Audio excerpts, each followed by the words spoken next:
Radyo Pilipino.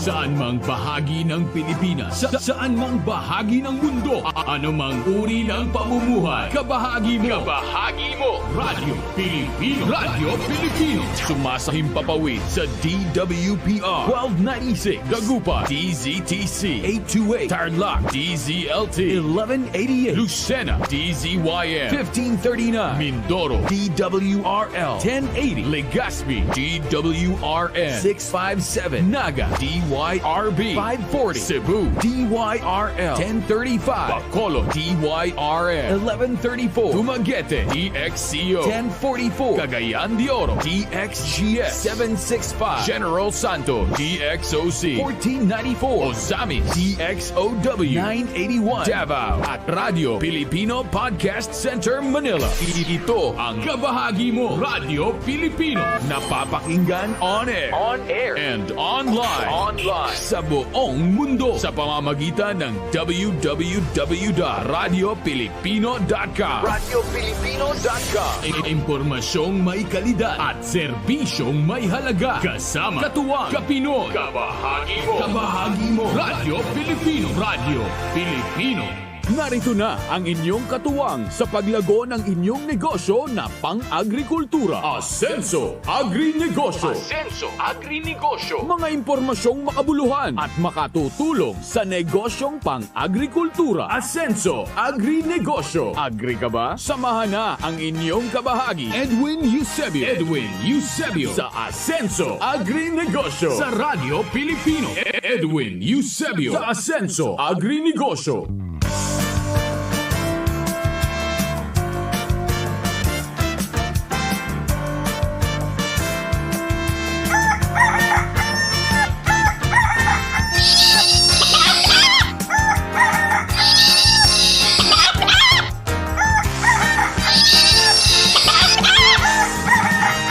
Edwin Eusebio. Sa Asenso Agrinegosyo.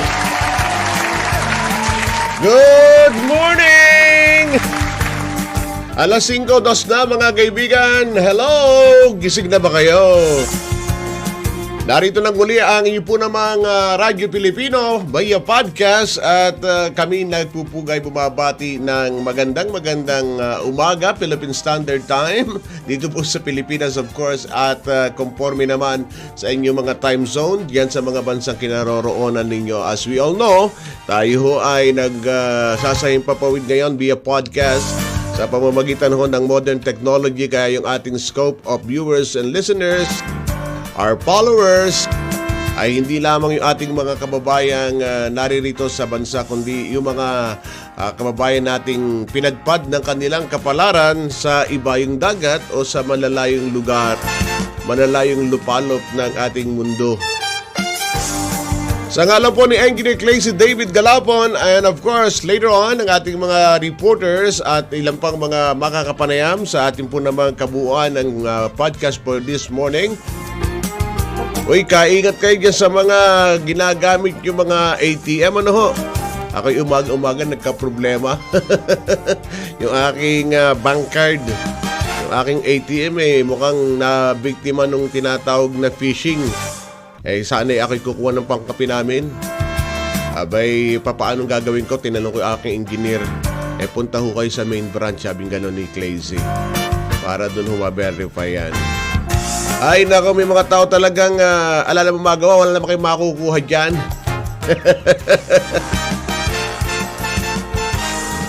Yung aking perang $2,000 ipipish-kill nyo pa.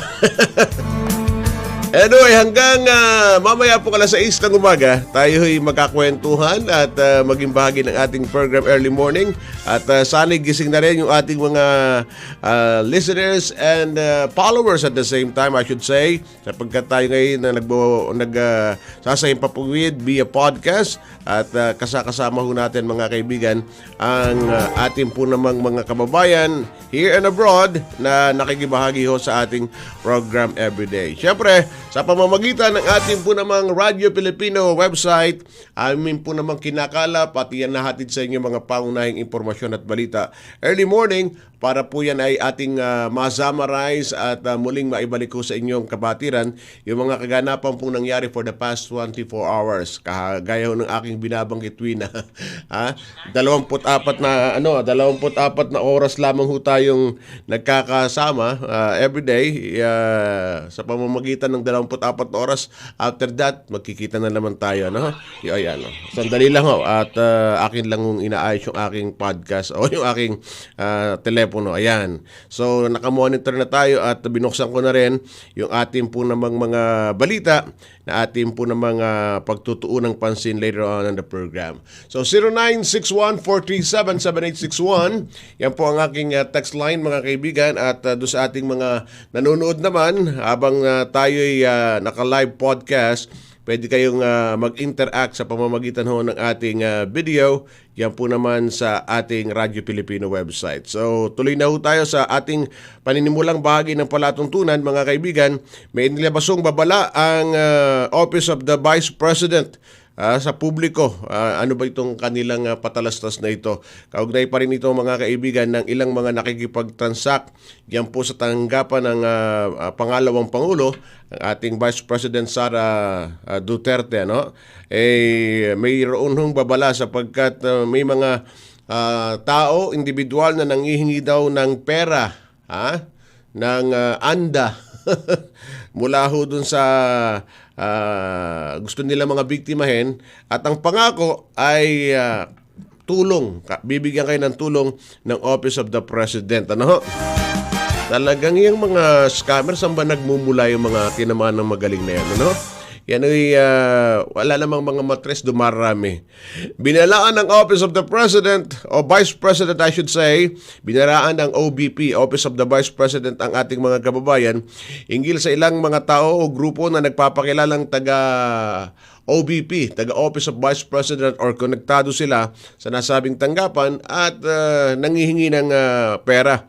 Ayon sa abiso ng Office of the Vice President, sa ulat na nakarating sa kanilang opisina, mayroong ilan na sa Himamaylan, Negros Occidental ang nanghihingi daw ng 50 pesos sa mga nais makakuha ng tulong mula kay Vice President Sara Duterte. Sus Mario Joseph, 50 pesos? Sinabi ng OBP na isa itong scam.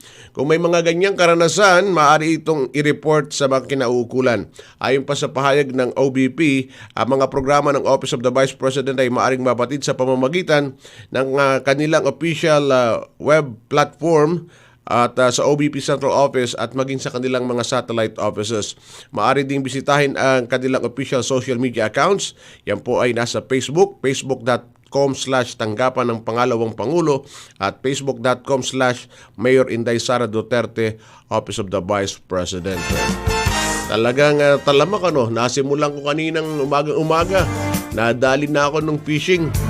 Eto naman, maging yung tanggapan ng pangalawang Pangulo, ganun din pala, no? Ibig sabihin, walang pinipili, kaya kaingat ho kayo, mga kaibigan. Diyan sa mga tinamaan ng magaling na yan, sumakit sana tiyan ninyo. Yung mga walang ginawa kundi mang-scam nung kanilang kapwa Pilipino, no? Akala ko yung mga nai-scam, yung mga naghahangad lang ng kagitna. Kadalasan ganun ho pag kumagat kayo dun sa mga sinasabi extra deal, nung mga nag-aalok sa inyo ng tulong or i-double daw yung inyong mga nais ibahagi dun sa kanila, huwag kayong kakagat doon. Pag yun, meron kayong tawag na kahit pa paano, meron kayong interest. Pero yung mabiktima na ka ng card phishing, kamukha na nangyari sa akin early morning at maging dyan sa Office of the Vice President, talagang laganap na pala ho itong kawalangyaan na ito. Anyway, ingat lamang ho kayo. 5:09 mga kaibigan, ang ating po ng mga pagsaya ng impormasyon at balita at good morning din sa lahat ng ating mga nakikinig at sumusubaybay sa ibang panig ng ating bansa. Pinangunahan ng Pangulong BBM yung inaugurasyon o pagpapasinaya ng state-of-the-art fourth generation na train pa rin na gagamitin ng ating mga kababayan, particularly yung ating mga commuters araw-araw ay meron na namang masasakyan kayong mga bagong bago ng tren na nasa ilalim na ho ng sabi nga kapangyarihan ng Pangulo to acquire. Ibig sabihin, under this new administration ay meron ng train na mga dumating. 4th generation train na bibiyahe sa LRT1. Kung maalala nyo, yung LRT1, monumento dati, monumento hanggang Baclaran, yan po ay isa sa mga nag-iiwang proyekto at alamat ng dating Pangulong Ferdinand Edralin Marcos, ni Apo Marcos, yung tatay ni BBM. So pinangunahan ni Pangulong Ferdinand Marcos Jr. yung inaugurasyon ng state-of-the-art 4th generation train sa LRT1. At ang bawat 4th gen train set ay merong 4 na bagon at kaya makapagsakay ng 1,388 mga pasahero.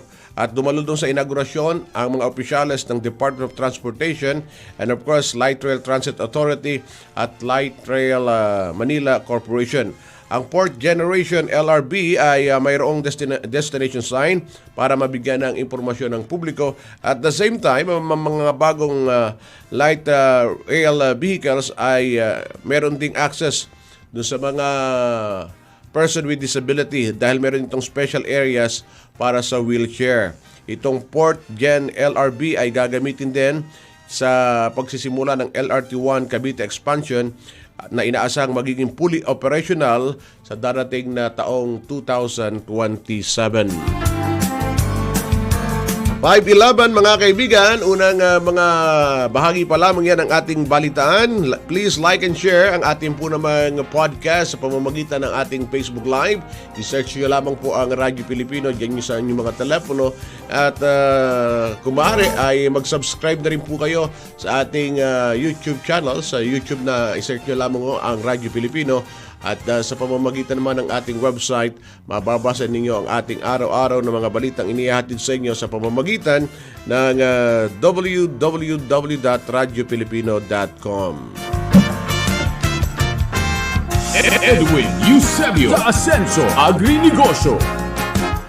Ilan pa rin sa mga paksa ng mga bagong balita ngayong umaga. Para dun sa mga kagigising lamang at mga kababayan natin abroad na nagtatanong din ng mga kaganapan at development dito sa ating bansa. Siyempre, yung iba ho ay doon sila nakatutok sa mga balita kung saan silang bansa naroon. Pero definitely, dahil dito sa pag-iral ng social media at ng mas malawak na balitaan, hindi na sila nahuhuli dito sa mga kaganapan sa ating bansa kahit sila'y malayo. Si Lieutenant General Romeo Brawner ang susunod na magiging Chief of Staff ng Armed Forces of the Philippines.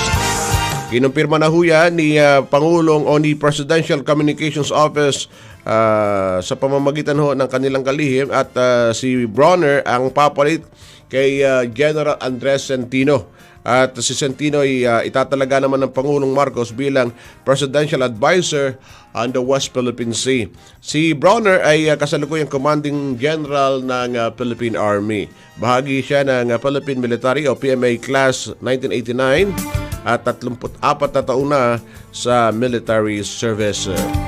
Congratulations kay General Brawner. Samantala, sa ilang pang mga nangunguna pa rin mga balitang pambansa, sa unang quarter pa lamang ng ating paghatid impormasyon, kumakot daw ng panalo ang Philippine Navy Drag Boat Team sa small boat, open small boat, women standard boat mix at small boat mix categories na isinagawa kamakailan. Ito yung nakikita ko pag weekend dyan sa may area ng Manila Bay. Sila nag-ensayo mga kaibigan at nagbunga. Yung kanilang lingguhang pagsisikap hindi ko naman sigurado kung linggo, kung araw-araw yun sapagkat pag Sabado lang ako nagagawin dyan sa may area ng Manila Bay. Lagi ko silang nakikita talagang katulin pag sila sumalang na doon sa kanilang bangka. At humakot daw ng panalo ang Philippine Navy Drag Boat Team sa small boat, women's standard boat mix at small boat mix in categories at pumangalawa naman ang RMMC Bluefin Dragon Boat mula sa General Santos habang pangatlong pwesto ang United Dragon Hearts mula naman sa Dumaguete City. Ito ay kaugnay ng kumpanya ng Department of Tourism sa pamamagitan ng kanilang sports activity sa pagpapalakas ng turismo sa Caraga Region. Congratulations! Bago tayo mag-break, gandang umaga kay Kalito Magsalin. Pakibati daw ng happy birthday si Kuyang Benji Magsalin. At pinabati niya ng magandang umaga at birthday. Nagpaparamdam si Kuya Lito. Sino may edad sa inyo ni Benji? Babalik ko kami ni Clay sa mga kaibigan. Makalipas lang ang break, Philippine Standard Time. Ganap ng 19 na minuto. Makalipas ang alas 5 ng umaga. Edwin Eusebio Ascenso Agrinegosyo.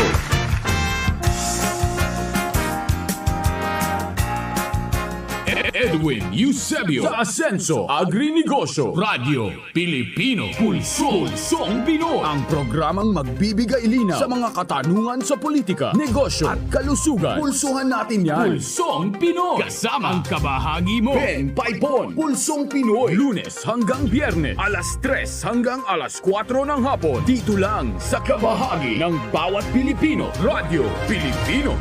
May iba na ba siya? Kasal ba kayo? Hanggat nasa tama ka, kakampi mo ang batas. Lunes hanggang Biyernes, alauna hanggang alas 2 ng hapon. Kasama si Attorney Melanio Batas Mauricio. Attorney Batas, kakampi mo ang batas. Dito lang sa kabahagi mo, Radyo Pilipino. Edwin Eusebio Ascenso Agrinegosyo. Thank you, DJ Mac.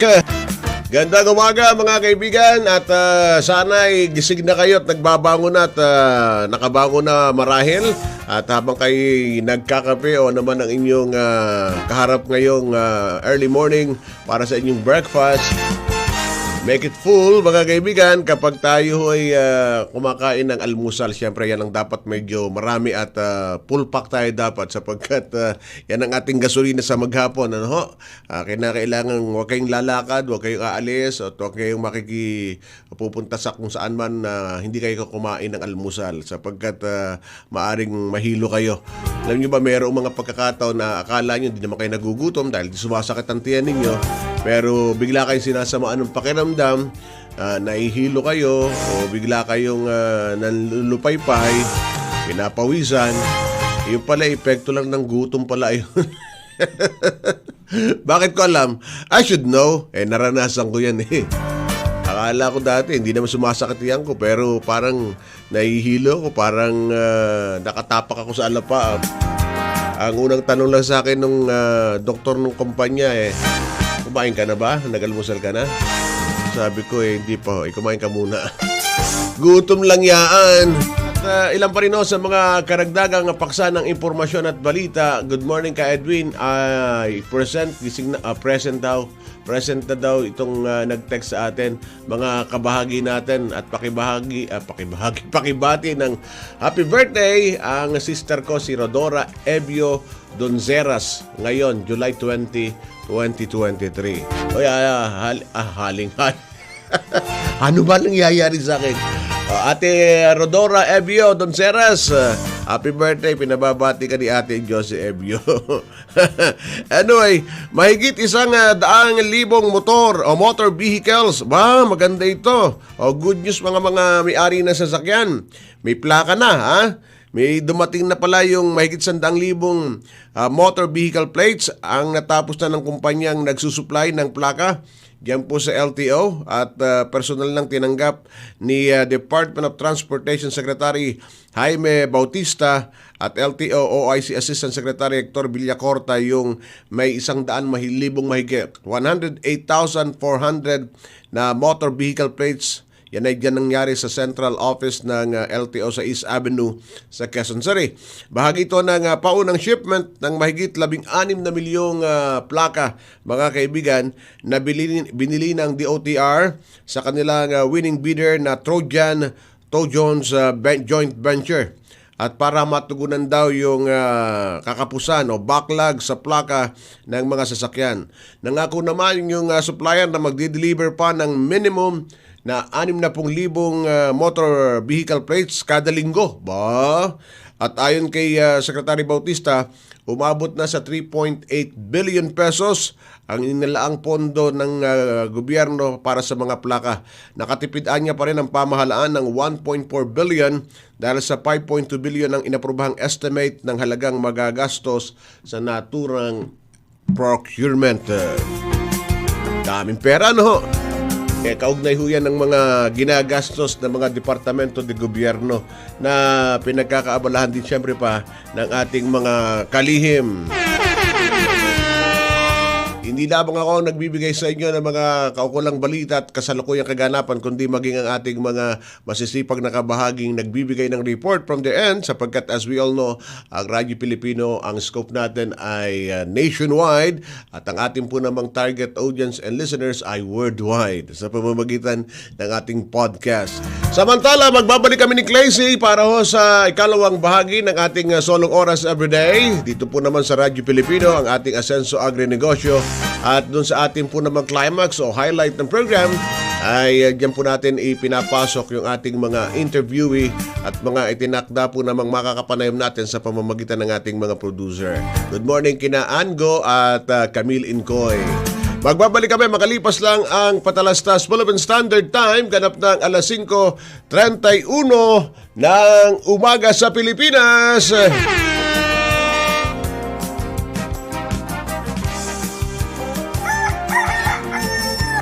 Edwin Eusebio sa Asenso Agrinegosyo.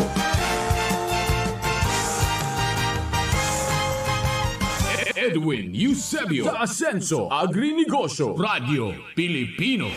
Kabahagi mo. Radyo Pilipino. Impormasyong may kalidad. Serbisyong may halaga. Saan mang bahagi ng Pilipinas. On air. Saan mang bahagi ng mundo. Online. Ano mang uri ng pamumuhay. Kasama. Katuwang. Kapinoy. Kabahagi mo. Kabahagi mo. Radyo Pilipino. Radyo Pilipino. Wagi sa kalaman. Kabahagi sa kaligtasan. Nga nasa karaman kaparte sa seguridad. Analo at kakapatan, kabiyangan at kilalaban. Narito ang mga dapat gawin habang lumilindol. Yumuko at magtago sa ilalim na matibay na mesa at kumapit sa mga paa nito. Umiwas sa mga bintanang salamin, mga aparador at mabibigat na gamit na maaring mahulog o matumba. Matapos ang pagyanig, agad na lisanin ang gusali at pumunta sa evacuation area. Kung ikaw ay nasa labas, magtungo agad sa open area. Lumayo sa mga gusali, puno, poste at mga lugar na may panganib ng pagguho ng lupa. Kapag naman nagmamaneho, itabi at ihinto ang sasakyan at lumabas. Wagi sa kalaman. Kabahagi sa kaligtasan. Madaugon sa kasayuran, kabahin sa kaluwasan. Sinambot keng kabaluan, kaya de keng kasamasnan. Madaugon sa kahibalo, kabahin sa kaluwasan. Isang mahalagang paalala mula sa Kabahagi Mo, Radyo Pilipino. Edwin Eusebio sa Asenso Agrinegosyo.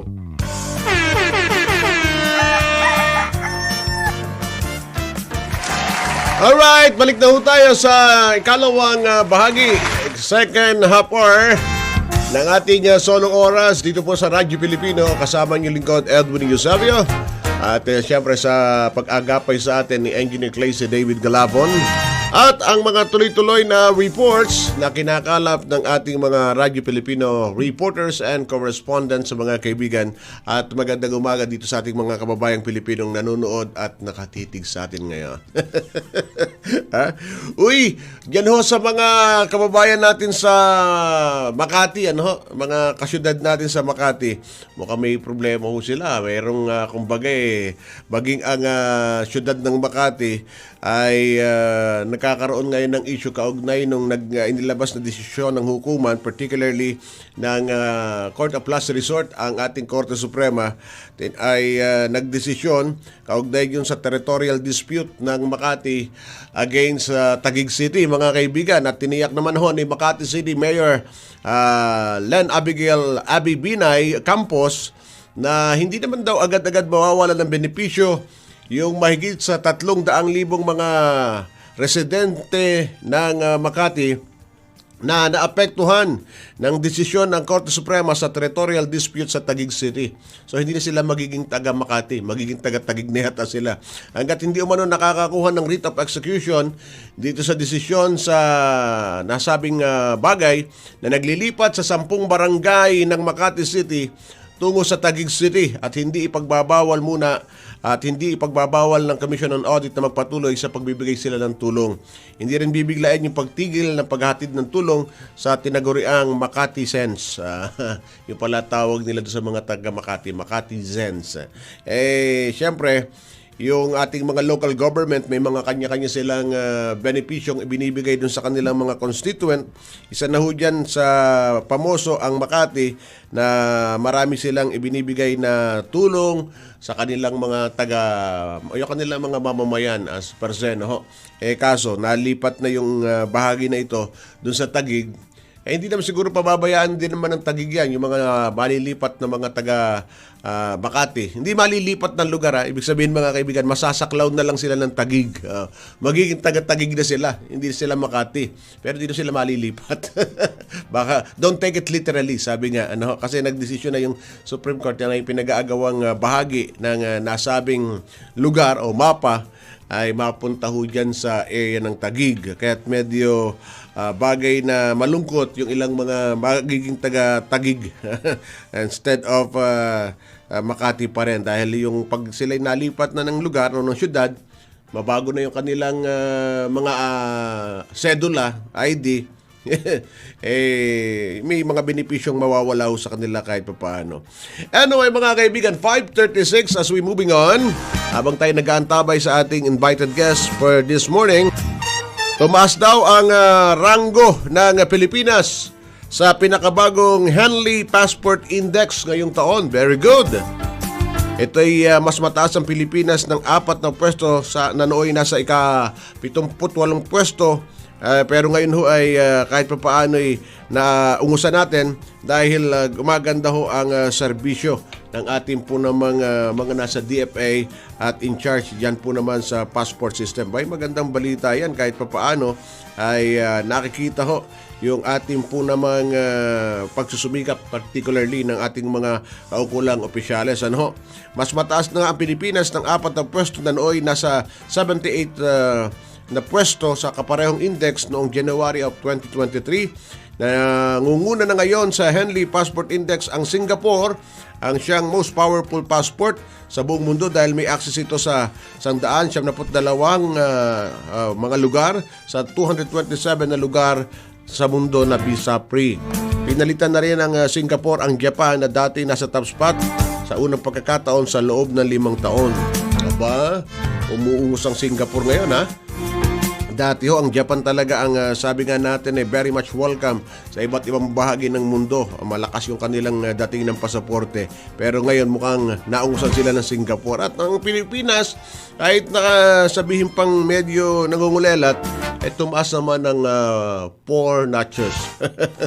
Kahit pa paano mga kaibigan. 0961-437-7861 ang ating text line habang kayo ay may nais pa rin iparating sa atin at mga bagay na nais nyong ipatungkol sa mga kinaukulan, abay huwag kayong mag-atubiling, yan po iparating sa atin mga kaibigan. Habang hinihimay ko din naman ang mga pangunahing balita dito po sa ating podcast center at the same time at nang sa gayon ay di kayo mahuli sa mga balita. Nasa linya muna natin at ang ating kamarites kapag may issue sa larangan ng presyuhan ng bilihan at the same time, particularly ang ating staple food, tawagin natin si Marites, si Aling Cathy, si Ma'am Cathy Estabilio, ang spokesperson ng Amihan at ang Bantay Bigas at Secretary General ng militant group na Amihan. Ma'am Cathy, welcome back! Magandang umaga sa iyo, Sir Edwin. Magandang umaga sa lahat na nakikinig dito sa inyong radio program. Marites, Mare, anong latest? Anong gagawin natin, Ma'am Cathy, dito sa mga darating na araw na nalalapit na ang State of the Nation Address ng ating Pangulong BBM? Actually, Sir Edwin, pag pumunta ka sa palengke, talaga pag nagtanong ka, nagtataasan po lahat, ang presyo ng lahat. Yan yung maririnig natin sa mga tinatanungan natin, no? At ganun din yung mga nanay, talaga paikot-ikot sa palengke para maghanap ng kahit paano ay mababang presyo kapag nakakita sila ng 50 centimos na diferensya ay talagang doon sila. Kaya nagtatagal talaga ang mga nanay ngayon sa pamamalengke dahil sa kakaikot para maghanap ng mababang presyo, pero hindi nga talaga. So ang hinahanap gagawin nila natin presyo ngayon- hindi mare latest kundi yung presyo talagang mababa, Ma'am Cathy. Oo, talaga, totoo yan, Sir Edwin. At syempre, yung ginagawa natin this week, yung nangyari nitong linggo at sa mga susunod na araw, ay di syempre, yung talagang dahil malapit na yung State of the Nation address ni PBBM sa Lunes na yan, ay talagang dinadrumbit natin yung mga basic issues ng mamamayan, lalong-lalo na yung issue sa agrikultura, kung saan sa isang taon ng panunungkulan ni PBBM ay talagang makikita natin na mukhang parang sinalanta din ng bagyo yung ating mga magsasaka at siyempre yung mga maralitang consumers dahil doon sa patuloy na talagang tumataas yung presyo ng bigas at mga iba't ibang mga pangunahing bilihin. At yun nga, yung langis, talagang malaki yung epekto nito sa mga magsasaka dahil doon sa muling tumaas ng halos 2 piso. Kaya sa tala namin nga sa pananaliksik namin, dito lang ay 30% ng buong kabuang cost of production ng mga magsasaka ay napupunta sa renta at langis na ginagamit sa pagsasaka. Oo. Napakalaki yan na dagdag doon sa kanilang cost of production ulit na isang dahilan kung bakit yung pagkalugi ng ating mga magsasaka. Ngayon ba, Ma'am Cathy, batay sa monitoring ng inyong mga miyembro, ng inyong mga kasapi, hindi lang dito sa Metro Manila, kundi sa buong bansa, ano ba ang price range ngayon ng bigas so far? Kanina galing ako sa palengke, sabi nung pinagtanong ako, ay tumaas ang 2 piso. Sabi niya, uy, wala na yung 40 pesos at saka 42 pesos mga. Sabi kong ganun. Ay tumaas ang 2 piso sa mga 5 klase ng bigas na binebenta daw niya. So doon mo makikita na nasaan na nga ba yung 20 pesos. Kahit man lang sana na ilapit doon sa 20 pesos na pangako, ay nadoble pa doon sa pangako. Higit doble pa doon sa pangako. Parang imposible naman yung 20 pesos.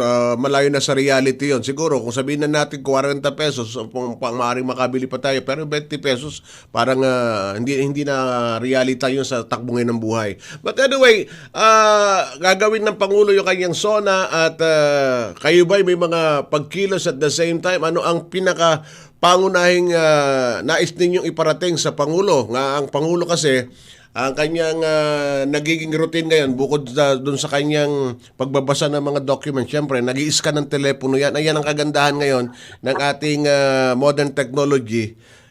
Right and direct sa ating podcast, nakakarating na sa Pangulo. Ano ba ang inyong panawagan so far?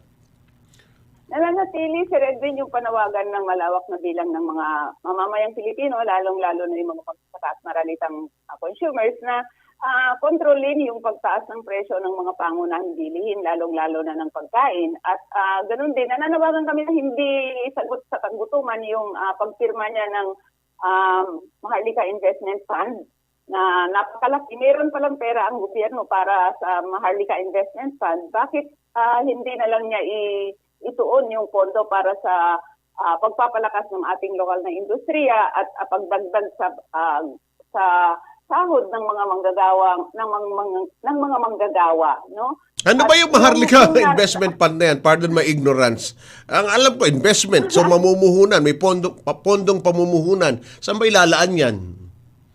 Actually, ayon sa mga nababasa natin, ay ilalaan niyang para doon sa mga infrastructure, doon sa mga iba't ibang negosyo na sa tingin natin, ang makikinabang ay malalaking negosyante, hindi maliliit, mga roads, yung malalaking mga daan, yung ganyan, pagtatayo ng mga bridges. Para saan ba yan kung wala naman, kung lugi naman yung ating mga magsasaka doon sa kanilang produksyon, anong idadaan nila doon? No? Kaya sa panahon ngayon na talagang gipit ang mamamayang Pilipino, dapat yung mga pondo na yan ay wag nang agawin sa serbisyo gaya ng pondo ng Land Bank, no, ng BBP. Ilaan na yan sa mga para sa kapakinabangan ng mas maraming mamamayan, no? Wag na yung Land Bank ang inaasahan 50 billion, yung 25 billion to 50 billion, yung Land Bank, dyan umuutang ang ating mga magsasaka. Mm-hmm. Dyan yung Dyan yung pondo para sa land reform program. So bakit mo pa siya aagawan? Bakit mo ilalaan doon sa magpipilit ka na may sovereign fund tayo? Wala naman luging-lugi nga tayo, baon nga tayo sa utang. Bakit inuuna natin yung Maharlika Investment Fund? Yung palang investment fund, ibig sabihin yung mga malalaking corporate na saklaw ng gobyerno ay obligado maglalaan ng pondo diyan para sa nasabing sa nasabing Maharlika Fund. Ayun. Oo. At sa panahon talaga ngayon na krisis ay ang kailangan ng ating mga mamamayan, malawak na mamamayan ay yung talagang ayuda na sa mga magsasaka, mga suportang serbisyo, mga pagpapababa ng bayarin sa utilidad. Pero hindi yun ang priority ng gobyerno. At ganun din, siyempre yung patuloy niyang pag-akit ng mga investors na kaya-kaya naman ng ating mga mamamayang Pilipino, ang laki-laki ng labor force natin, pag na-maximize yan ay kayang pauunlarin ng ating sariling bayan. Dahil yung mga investors na yan, kailanman ay siyempre ang pupunta dito para mag-invest at sasamantalahin yung murang lakas paggawa natin, sasamantalahin yung ating mga natural resources. Kung kaya ganito na yung nangyayari sa ating bansa, no? Reclamations, land use conversion, yung mga bundok natin talagang sirang-sira na dahil sa mining. Pero ano nangyari, nananatiling mahirap ang mamamayang Pilipino. Alright, so kami patuloy na makikipag-ugnayan lamang sa inyo. At the same time, open-ended yung ating talakayin. Kung may mga nais kayong i-update, i-text nyo lamang yung ating mga producers para at least makarating sa atin at maisang papawid natin, Miss Cathy. Maraming salamat po ha. Baka meron akong di na itanong, gusto nyong ibahagi at ibigay sa ating mga kababayang nanonood ngayon. Nasa yung pagkakataon, Miss Cathy Estabilio. Go ahead. Okay, thank you. Para sa lahat ng nakikinig sa radio program ni Sir Edwin ay nananawagan ang Bantay Bigas, ang malawak na bilang ng mga magsasaka na suportahan natin sila dun sa kampanya natin na palakasin ng ating lokal na produksyon, hindi importasyon. Papatayin nito yung ating lokal na produksyon na nakikita na natin ngayon. Kung kaya nananawagan din kami na sa Monday ay magsama-sama tayo para igiit sa gobyerno na pakinggan yung malawak na boses ng mamamayan na dapat serbisyo para sa mamamayan, hindi negosyo. Alright, so maraming salamat Miss Cathy Estabilio. Ma'am, sa susunod na pagkakataon again, we hope to hear from you. Okay, maraming salamat din at mabuhay ang inyong programa. Miss Cathy Estabilio, mga kaibigan, ang Secretary General ng Grupong Amihan at tagapagsalita ng Bantay Bigas. Habang kayo ho'y nagbabangon na, gandang umaga din sa lahat ng ating mga palagi ang taga-subaybay. Yung mga nakatira dyan sa South o sa North Triangle at dyan sa South Triangle sa may QC. Lalo't may mga sasakyan kayo, marami kasing kondo dyan Natira ko dyan Maghanda kayo sapagkat baka maging active na naman within today hanggang sa mga susunod na araw yung mga hatak ng sasakyan. Ilang sandali na lamang bago tayo magligpit-ligpit dito at magpaalam. Magandang umaga doon sa ating magiging kabahagi at magiging kasama ko every Friday doon sa kanilang segment na ating ipinaunlak para sa kapakanan at kalakasan ng ating po namang mga magsasaka, si Ginoong William D.C. Mga kaibigan ng WRM ay makakasama natin. WRM stands for Wagi Rito Magsasaka. Magkakaroon ho tayo ng segment na Wagi Rito Magsasaka. Ito ho'y sa pangunguna ng kanilang tagapangulo at Chief Executive Officer, ang masipag na si Ginoong William D.C. Pagkamat siya ay may tunog na sabi nga natin Chino ang pangalan, pero ang kanyang puso ay Pilipinong-Pilipino, mga kaibigan, sapagkat ang kanyang malasakit sa mga magsasaka ay hindi ho matatawaran. Pagkausap ko, lagi na lang malungkot. Sabi ko, ba't ka malungkot ka, William? Kasi kawawa yung ating mga farmers pag hindi natin natulungan. nang uubos na yung kanilang mga bukid ngayon mabuti na lang at may mga technology na ipamamalas at ipapakita sa atin ang ating po namang kabahagi na si Ginoong William D.C. I hope by tomorrow doon sa ating po namang segment na Wagi Rito Magsasaka ay makasama natin siya at ipakikilala niya yung ilang mga technology na pinaghusayan ngayon ng kanilang grupo para maipakilala sa ating mga magsasaka.